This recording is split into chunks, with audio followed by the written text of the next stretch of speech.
जय हिंद साथियों, स्वागत है आप सबका आपके अपने YouTube channel study smart IQ में। और मैं हूं आपका दोस्त सलीम और आज मैं फिर आपके लिए लेकर आ चुका हूं SSC GD 2025 एग्जाम के लिए जीके जीएस की क्लास। जैसा कि आप सभी को पता है, ये जो क्लास है रोज शाम को 7 बजे इस चैनल पर पब्लिश हो जाती है, ठीक है। और ये इसका कौन सा 14वां दिन है, यानी 13 दिन की क्लास इसमें आपके लिए करवा चुका हूँ। और ये 14वीं क्लास है जिसमें हम history, geography, polity, economics, science सब कुछ यहाँ पर कवर कर रहे हैं, ताकि आप जो SSC GD का एग्जाम होगा 4 फरवरी से, ठीक है, तो उसमें जो जीके जीएस का पोर्शन है तो आप उसको बिल्कुल फाड़ कर रख दें। और हम उसी तरीके से आपको क्वेश्चन भी करवा रहे हैं, ताकि आप जो क्वेश्चन आएंगे, ठीक है, तो उनको फाड़ कर रख दें।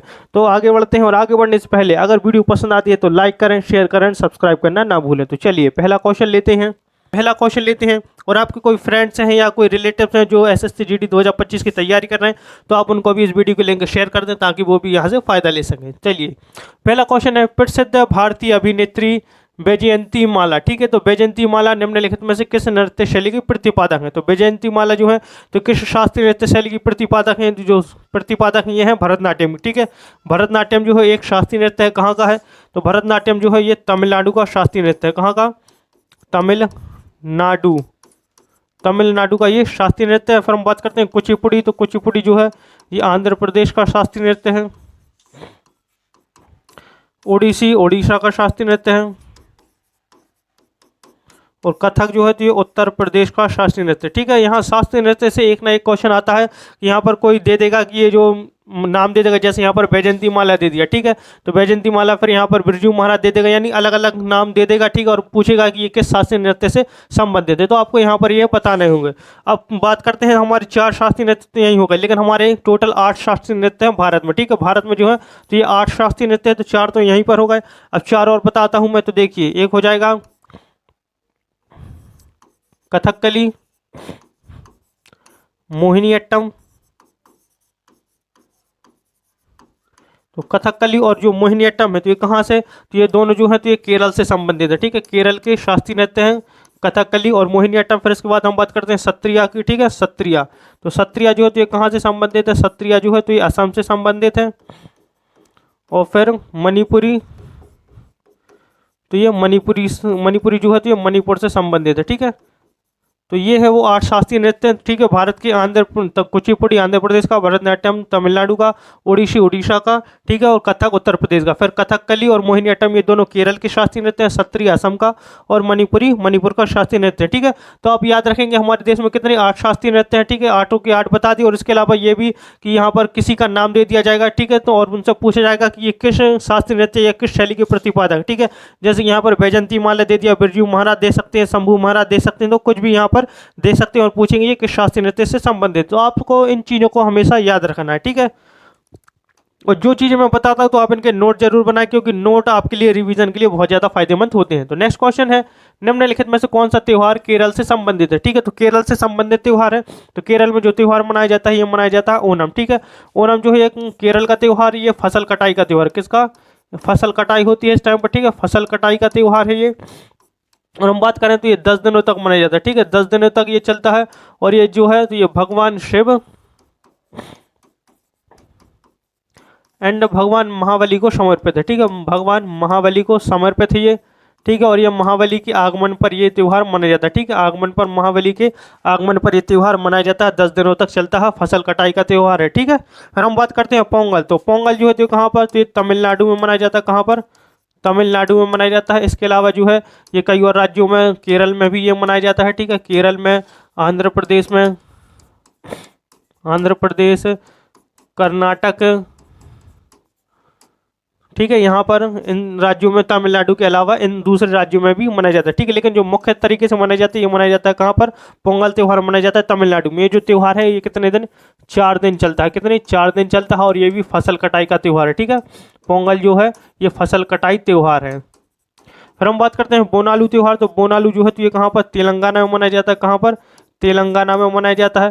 फिर इसके बाद हम बात करते हैं उगादी, तो उगादी जो है तो ये तेलंगाना, आंध्र प्रदेश, कर्नाटक एंड गोवा में मनाया जाता है, ठीक है, इन जगहों पर ये मनाया जाता है। जो उगादी है ये नया साल का प्रतीक है, ठीक है, नया साल वाला त्यौहार है, ये नया साल वाला त्यौहार है, कौन सा, उगादी, ठीक है। तो इनको आप नोट कर लेंगे। चलिए अब नेक्स्ट क्वेश्चन लेते हैं। नेक्स्ट क्वेश्चन है उस्ताद विलायत खान डैश नामक संगीत वाद्य यंत्र से संबंधित है। तो उस्ताद विलायत खान ये किससे संगीत वाद्य यंत्र से संबंधित है? तो उस्ताद विलायत खान जो है तो ये किससे संबंधित है? ये संबंधित किससे? सितार से ये संबंधित है, ठीक है, सितार से। और यहाँ पर जो है तो ये सितार यानी जो संगीत वाद्य यंत्र है, यहाँ से भी क्वेश्चन पूछे जाते हैं एसएससी जीडी में, ठीक है, चाहे एसएससी का कोई भी एग्जाम ले लें, यहाँ से पूछे जाते हैं कि जैसे यहाँ पर विलायत खान दे दिया, ठीक है। इसके अलावा यहाँ पर जैसे जाकिर हुसैन का दे सकते थे नाम, ठीक है, जाकिर हुसैन का यहाँ पर अगर उन्होंने नाम दे दिया, ठीक है, तो जाकिर हुसैन जो किससे संबंधित थे? ये तबला से संबंधित थे। किससे? तबला से ये संबंधित थे। और जाकिर हुसैन की अभी कल ही, ठीक है, मृत्यु हुई है, ठीक है, इनकी कल ही इनकी मृत्यु हो गई है जाकिर हुसैन की। तो अब ये भी पूछ लिया जाता है कि जैसे विलायत खान का नाम दे दिया, यहाँ पर जाकिर हुसैन का नाम दे देते, ठीक है, और पूछ जाता है कि ये किस वाद्य यंत्र से संबंधित है, तो जैसे ये तबला से संबंधित है। तो इस तरीके के क्वेश्चन भी यहाँ पर बनते हैं। चलिए नेक्स्ट क्वेश्चन लेते हैं। नेक्स्ट क्वेश्चन है निम्नलिखित में से किस हिमालयी पर्वतमाला में बनिहाल दर्रा स्थित है? ठीक है, तो किस हिमालयी पर्वतमाला में बनिहाल दर्रा स्थित है? तो जो बनिहाल दर्रा स्थित है ये कहाँ पर? पीर पंजाल पर्वतमाला में स्थित है। किसमें? पीर पंजाल पर्वतमाला। और जो पीर पंजाल पर्वतमाला है ये जम्मू एंड कश्मीर में स्थित है, ठीक है, कहाँ पर? जम्मू एंड कश्मीर में स्थित है। अब पूछा जाता है कि हिमालय की सबसे ऊंची चोटी, ठीक है, सबसे ऊंची चोटी कौन सी है? ये है माउंट एवरेस्ट है, माउंट एवरेस्ट है, जो कहाँ पर है? ये नेपाल में है। कहाँ पर? नेपाल में है हिमालय की सबसे ऊंची चोटी। और ये इसकी हाइट जो है तो ये 8,849 मीटर है, ठीक है। अब इसके बाद पूछा जाता है कि हिमालय पर्वतमाला की भारत में सबसे ऊंची चोटी, ठीक है, तो भारत में पूछा जाएगी भारत में हिमालय की सबसे ऊंची चोटी पूछा जाता है, ठीक है, सबसे ऊंची चोटी, ठीक है। तो भारत में हिमालय की सबसे ऊंची चोटी तो कौन सी है? तो ये कंचनजंगा, ठीक है, कंचनजंगा, ठीक है, कंचनजंगा। और ये कहाँ पर है? ये कंचनजंगा जो है ये सिक्किम में है, ठीक है, सिक्किम, सिक्किम में ये स्थित है। तो इस तरीके को क्वेश्चन भी यहाँ से पूछे जाते हैं। नेक्स्ट क्वेश्चन है संतोष ट्रॉफी किस खेल से संबंधित है? तो संतोष ट्रॉफी जो है तो किस खेल से संबंधित है? तो संतोष ट्रॉफी जो है तो फुटबॉल से संबंधित है, जो कि इंडिया में है। अगर हम पूछा जाए कि फुटबॉल का सबसे बड़ा टूर्नामेंट कौन सा होता है वर्ल्ड में, ठीक है, तो फुटबॉल का सबसे बड़ा टूर्नामेंट कौन सा होता है? ये होता है फीफा। कौन सा? फीफा है जो, ठीक है, तो ये दुनिया में फुटबॉल का सबसे बड़ा यानी चैंपियंस ट्रॉफी आप कह सकते हैं, वर्ल्ड कप है, ठीक है, ये वर्ल्ड कप है, फुटबॉल का सबसे बड़ा टूर्नामेंट है फुटबॉल का। नेक्स्ट क्वेश्चन, नेक्स्ट है नील नदी को किस देश की रीढ़ के रूप में जाना जाता है? तो नील नदी जो कि दुनिया की सबसे लंबी नदी है, ठीक है, दुनिया की सबसे लंबी नदी, ठीक है, विश्व की सबसे लंबी नदी है ये। और जिसकी जो लेंथ है ये है 6,650 मीटर, अरे 50 किलोमीटर, माफ़ कीजिएगा, ठीक है, 6,650 किलोमीटर इसकी लेंथ है। अगर पूछा जाए कि नील नदी ये निकलती कहाँ से है? तो जो नील नदी है तो ये अफ्रीका के विक्टोरिया झील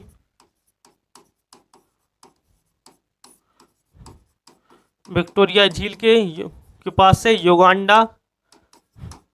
युगांडा के जिंजा एक जिला है, ठीक है, जिंजा यहाँ से जो है तो ये नील नदी निकलती है, ठीक है। और जो नील नदी है कितने देशों से निकलती है? तो ये नील नदी जो है तो ये 11 देशों को पार करती है, ठीक है, 11 देशों को। और ये सारे के सारे देश अफ्रीकी देश है, ठीक है। और पूछा गया कि किस देश की रीढ़ के रूप में जाना जाता है? तो जाना जाता है मिस्र की, ठीक है, मिस्र की रीढ़ के रूप में जाना जाता है नील नदी को, ठीक है। अब यहाँ तो ये सबसे लंबी नदी। अगर पूछा जाए कि दुनिया की सबसे बड़ी नदी कौन सी, ठीक है, बड़ी नदी, विश्व की सबसे बड़ी नदी, ठीक है, तो विश्व की अगर सबसे बड़ी नदी पूछी जाए तो ये है अमेजन नदी, ठीक है, अमेजन नदी, ठीक है, अमेजन नदी जो कि दुनिया की सबसे बड़ी नदी और सबसे लंबी नदी तो ये है नील नदी, ठीक है। चलिए नेक्स्ट क्वेश्चन लेते हैं। नेक्स्ट क्वेश्चन है प्रसिद्ध सांची स्तूप कहाँ स्थित है? ठीक है, तो सांची स्तूप इसको किसने बनवाया था? तो इसको बनवाया था मौर्य शासक अशोक मौर्य ने, ठीक है, अशोक मौर्य ने जो है तो सांची स्तूप का निर्माण करवाया था, ठीक है। अशोक भाई शख्स है जिसने कलिंग युद्ध लड़ा, ठीक है, कलिंग युद्ध लड़ा, इसने अशोक ने कलिंग युद्ध कब लड़ा था? ये लड़ा था 261 ईसा पूर्व में, ठीक है, 261 ईसा पूर्व किसके खिलाफ लड़ा था? ये लड़ा था अशोक वर्सेस खारवेल नरेश, अशोक वर्सेस खारवेल नरेश, ठीक है, अशोक वर्सेस खारवेल नरेश के बीच में ये युद्ध लड़ा गया था। और इस युद्ध को जीता किसने था? इसको जीत लिया था अशोक ने। फिर कलिंग युद्ध में क्या हुआ था कि कलिंग युद्ध में बहुत ज़्यादा क्षति हुई थी, ठीक है, हानि हुई थी दोनों राज्यों की, ठीक है, यानी अशोक के देश की भी और खारवेल नरेश जो उनका राज्य था वहाँ की भी बहुत ज़्यादा क्षति हुई थी। इसमें बहुत सारे सैनिक मारे गए थे, लूटपाट हुई थी, ठीक है, तो इसमें बहुत ज़्यादा क्षति हुई, ठीक है, तो जिसके कारण इसने जो है अशोक ने अपनी युद्ध नीति को ख़त्म कर दिया। फिर यहाँ इसके बाद ठीक है, युद्ध नीति जो थी इसकी, तो इसको ख़त्म कर दिया और इसने बौद्ध धर्म को अपना लिया, ठीक है, बौद्ध धर्म को इसने अपना लिया था, ठीक है, अशोक ने, ठीक है। तो अब अशोक ने जो है तो सांची का स्तूप बौद्ध धर्म से ही रिलेटेड है, ठीक है, तो इसको कहाँ पर बनवाए, तो बनवाया है मध्य प्रदेश में, ठीक है, मध्य प्रदेश में कहाँ पर, रायसेन में, ठीक है, रायसेन में, भोपाल के पास, भोपाल के पास, ठीक है, तो ये बनवाया है सांची का स्तूप, ठीक है, अशोक ने। चलिए नेक्स्ट क्वेश्चन, कितने भारतीय राज्य बांग्लादेश के साथ अपनी सीमा साझा करते हैं, ठीक है, तो बांग्लादेश के साथ कितने राज्य अपनी सीमा साझा करते हैं, तो ये कितने करते हैं, तो देखिए पहले अगर हम बात करें बांग्लादेश, तो ये 1971 में बना था, ठीक है, 1971 में बना था, पाकिस्तान को तोड़ दिया गया था, ठीक है, दो हिस्सों में, तो तब बांग्लादेश अपने अस्तित्व में आया था 1971 में, ठीक है, 1971 आप जानते होंगे युद्ध, ठीक है, जिसमें बांग्लादेश को बनाया गया था, और इस टाइम पर जो हमारी प्रधानमंत्री थी ये इंदिरा गांधी थी, ठीक है, इंदिरा गांधी जो है तो ये हमारी प्रधानमंत्री थी जब 1971 का युद्ध हुआ था और पाकिस्तान को दो हिस्सों में तोड़ दिया गया था, एक बांग्लादेश बना और एक पाकिस्तान बना, ठीक है। हम बात करते हैं तो कितने देशों के साथ अपनी सीमा साझा करता है, तो जो बांग्लादेश है ये 5 राज्यों के साथ अपनी सीमा साझा करता है। अब ये 5 राज्य हैं कौन कौन से जिनसे जो है तो बांग्लादेश अपनी सीमा साझा करता है, तो देखिए ये है असम, पश्चिम बंगाल, मिजोरम, मणिपुर एंड त्रिपुरा, ठीक है, तो ये 5 राज्य हैं जिनसे जो बांग्लादेश है अपने सीमा साझा करता है भारत के साथ, और जो बांग्लादेश है, ठीक है, भारत के साथ सबसे लंबी सीमा साझा करता है, ठीक है, भारत के साथ सबसे लंबी सीमा को साझा करता है, ठीक है, सीमा को साझा करता है। चलिए नेक्स्ट क्वेश्चन लेते हैं। नेक्स्ट क्वेश्चन, भारतीय संविधान के किस भाग में संशोधन की प्रक्रिया का उल्लेख किया गया है, ठीक है, तो भारत के किस भाग में दिया गया है कि संविधान के संशोधन के बारे में, ठीक है, तो ये भाग 20 जो है, ठीक है, भाग 20 कहता है संविधान के संशोधन का उल्लेख करता है, और भाग 20 में अनुच्छेद 368, ठीक, अनुच्छेद 368 जो है तो ये कहता है कि संविधान में संशोधन हो सकता है, ठीक है, इसके तहत ये संविधान में संशोधन कोई भी किया जाता है, ठीक है। हम बात करते हैं भाग 3 की, तो भाग 3 जो है तो ये मौलिक अधिकार से संबंधित है, किससे, मौलिक अधिकार से ये संबंधित है, और मौलिक अधिकार जो भाग 3 में हो, जो भाग 3 को क्या कहा जाता है, कहा जाता है भारत का मैग्ना कार्टा कहते हैं, भारत का मैग्ना कार्टा कहते हैं भाग 3 को, ठीक है, भारत का मैग्ना कार्टा कहा जाता है भाग 3 को, और हमारे लिए कितने 6 मौलिक अधिकार प्राप्त हैं। फिर हम बात करते हैं भाग 4 की, तो ये किससे है संबंधित, ये है राज्य के नीति निर्देशक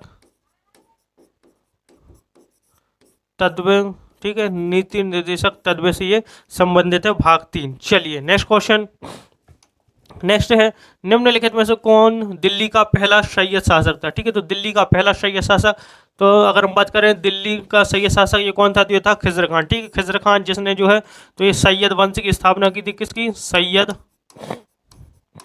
वंश की इसने स्थापना की थी, कब की थी इसने, 1414 में इसकी स्थापना की, और ये 1451 तक जो है ये सैयद वंश चला था। अगर हम बात करें कि भारत में जो दिल्ली सल्तनत थी, ठीक है, दिल्ली सल्तनत में कितने वंशों ने शासन किया, तो देखिए जो सैयद वंश था तो ये चौथा वंश था, ठीक है, चौथा वंश था जो दिल्ली सल्तनत पर इसने शासन किया। तो देखिए इसकी एक ट्रैक है कि कितने कौन किस किस ने जो है तो ये शासन किया, तो देखिए इसकी ट्रैक है साउथ कोरिया टू श्रीलंका, ठीक है, तो साउथ कोरिया टू श्रीलंका ये एक ट्रिक है जिसमें जैसे आप ऐसे स्लेव हो गया, ठीक है, स्लेव डायनेस्टी, ठीक है, स्लेव डायनेस्टी, खिलजी डायनेस्टी,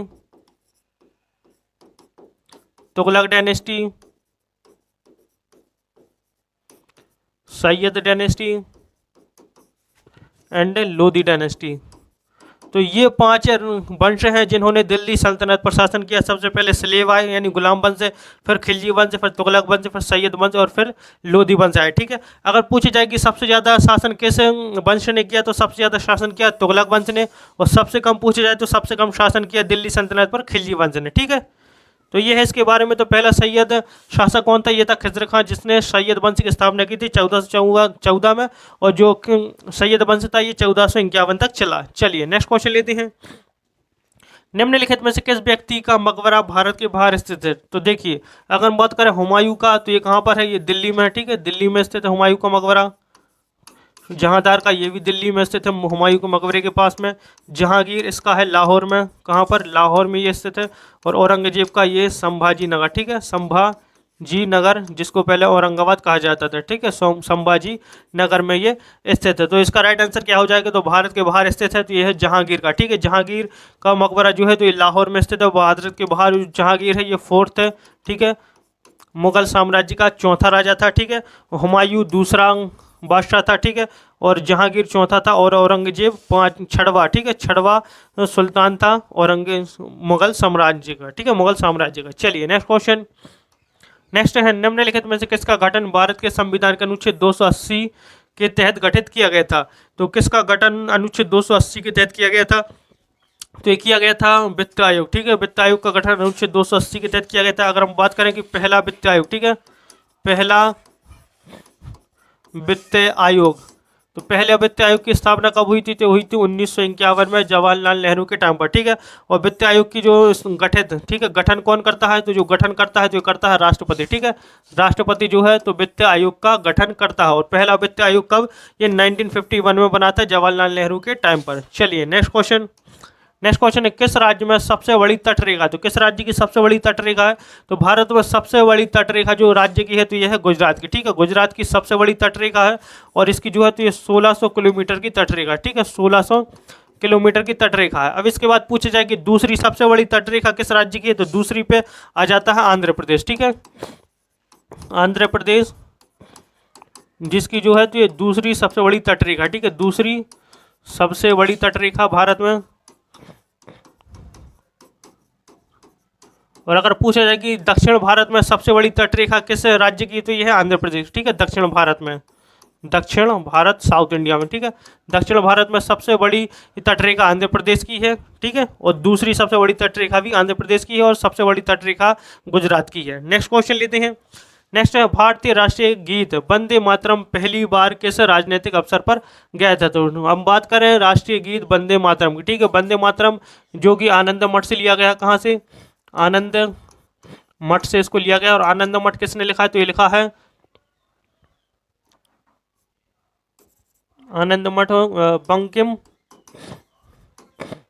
चंद्र चटर्जी या बंकिम चंद्र चट्टोपाध्याय जिनको कहते हैं, ठीक है, ये इन्होंने लिखा है आनंद मठ। और आनंद मठ से ही वंदे मातरम लिया गया। और वंदे मातरम पहली बार किस राजनीतिक अवसर पर गाया था? तो ये गाया गया था 1886 का भारतीय राष्ट्रीय कांग्रेस का जो सेशन हुआ था, अधिवेशन हुआ था, इसमें गाया गया था। जो 1896 का अधिवेशन हुआ था तो ये कहाँ पर? ये कलकत्ता में हुआ था।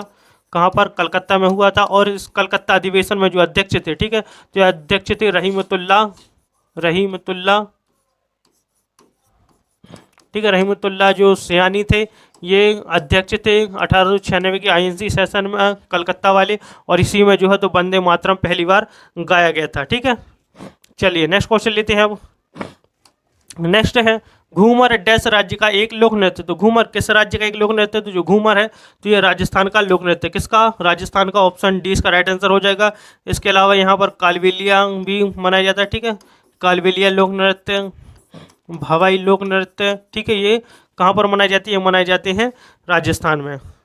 नेक्स्ट क्वेश्चन, भूपरपट्टी में सबसे प्रचुर मात्रा में पाई जाने वाली धातु है, ठीक है, धातु। तो अब यहाँ पर पूछा गया कि भूपरपट्टी में पाई जाने वाली सबसे प्रचुर मात्रा में धातु। अगर तत्व पूछता, ठीक है, तत्व, अगर तत्व पूछता तो आंसर कुछ और होता, लेकिन यहाँ पर धातु पूछिए तो धातु सबसे ज़्यादा है तो यह है एल्यूमिनियम, ठीक है, एल्यूमिनियम धातु जो है तो सबसे ज़्यादा पाई जाती है भूपरपट्टी में। और उसके बाद दूसरे नंबर पर पाया जाता है आयरन यानी लोहा, ठीक है, आयरन लोहा ये सेकंड सबसे मोस्ट पाई जाने वाली यानी प्रचुर मात्रा में पाई जाने वाली धातु है दूसरी। अगर यहाँ पर तत्व पूछा जाता है कि भूपरपट्टी में सबसे प्रचुर मात्रा में पाई जाने वाली तत्व है, ठीक है, सबसे प्रचुर मात्रा में पाई जाने वाला तत्व तो ये हो जाता है ऑक्सीजन, ठीक है, ऑक्सीजन। और ऑक्सीजन के बाद दूसरा कौन सा तत्व है जो सबसे प्रचुर मात्रा में पाया जाता है? तो ये हो जाता है सिलिकॉन, ठीक है, सिलिकॉन, सिलिकॉन। फिर उसके बाद धातु का नंबर आता है, ये आता है एल्यूमिनियम, ठीक है, एल्यूमिनियम, एल्यूमिनियम के बाद आता है लोहा, और लोहा के बाद आता है कैल्शियम। ठीक है, कैल्शियम। तो सबसे अगर पूछा जाए कि सबसे प्रचुर मात्रा में पाई जाने वाला तत्व है, तो इसका राइट आंसर हो जाएगा ऑक्सीजन। और सबसे प्रचुर मात्रा में पाई जाने वाली धातु, तो इसका राइट आंसर क्या हो जाएगा, ये हो जाएगा एल्यूमिनियम। जैसा कि क्वेश्चन में पूछेगा कि सबसे प्रचुर मात्रा में पाई जाने वाली धातु, तो इसका राइट आंसर एल्यूमिनियम हो जाएगा। चलिए नेक्स्ट क्वेश्चन लेते हैं। बिंबाती देवी किस भारतीय नृत्य शैली की प्रतिपादक है? देखिए, जैसा कि मैंने बताया था अभी पहले कि यहाँ पर किसी को भी नाम दे देंगे, जैसे यहाँ पर बिंबाती देवी का दे दिया और वहाँ पर विजंतिया का दिया था। ठीक है, तो यहाँ पर बिंबाती देवी किस भारतीय नृत्य शैली से, तो ये जो संबंधित है ये मणिपुरी से संबंधित। ठीक है, ऑप्शन बी मणिपुरी कहाँ का, ये मणिपुर का शास्त्रीय नृत्य है। चलिए नेक्स्ट क्वेश्चन।